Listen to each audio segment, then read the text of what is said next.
Hey everybody, this is Betsy Veldman for Papertrey Inc. with the next Make It Monday. Today we're going to be creating textured backgrounds using the Papertrey Impression Plates along with an ink brayer. So let's get started. Alright, so I'm starting out with a 4" by 5¼ piece of Vintage Creams cardstock, and I'm using the In Bloom impression plate. So I'm just going to run it through my big shot here. Clear plate goes on the bottom, followed by the impression plate right side up, my cardstock over the top, and then I have my vanilla mat and my tan mat, and on top of that goes my clear plate. And I'm just going to run that through.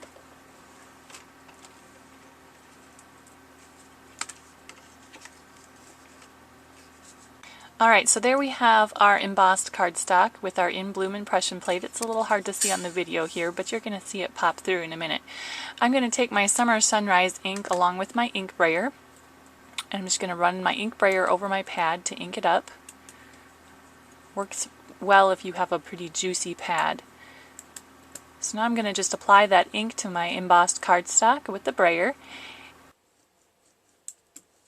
That embossed design just pops right through when you run that ink brayer over the top.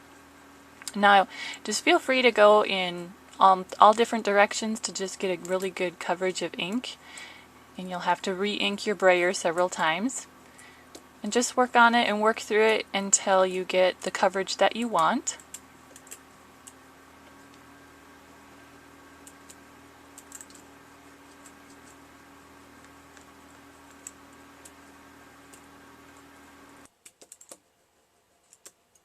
Alright, so we're getting there. I almost have my cardstock all the way inked edge to edge in a nice good coverage, nice solid color there.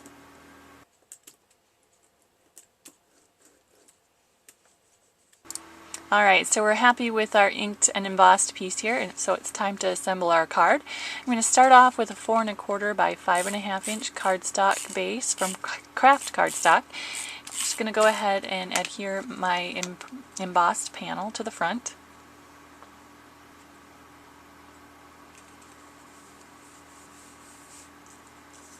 Now I'm going to add a strip of paper. This is a 1" by 4¼ strip of Distressed Dots pattern paper. Go ahead and adhere that kind of towards the bottom edge.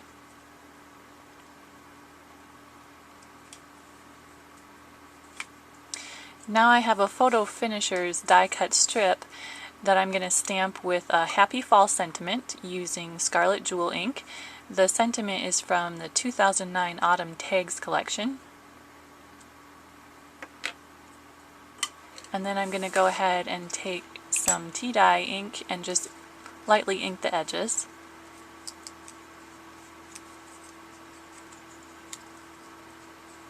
Go all the way around there. Now I'm going to put a pop dot in the center of my strip to kind of pop that up a little bit. And then I'm going to put a little adhesive, regular adhesive, along the edges of my strip. Adhere that over the top of my pattern paper strip.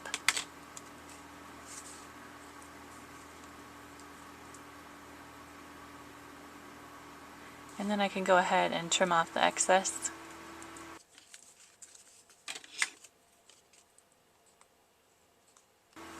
Now I'm just going to add a band of ribbon.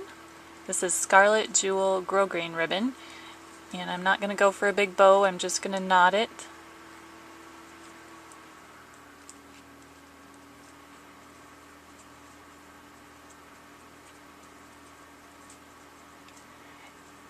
And then I'm just going to embellish it with a pretty pin.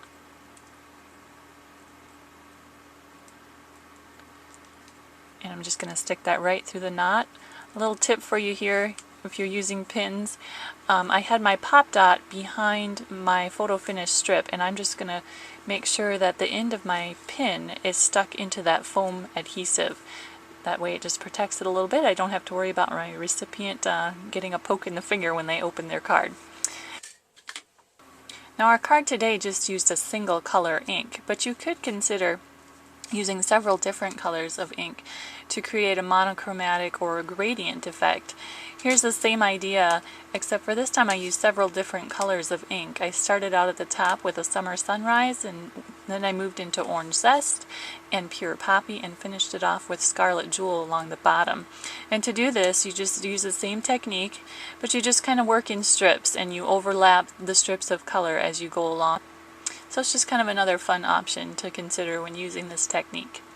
And that's all for today. I hope you enjoyed the project today and the technique, and I can't wait to see your take on it. This has been Betsy Veldman for Papertrey Inc.'s Make It Monday.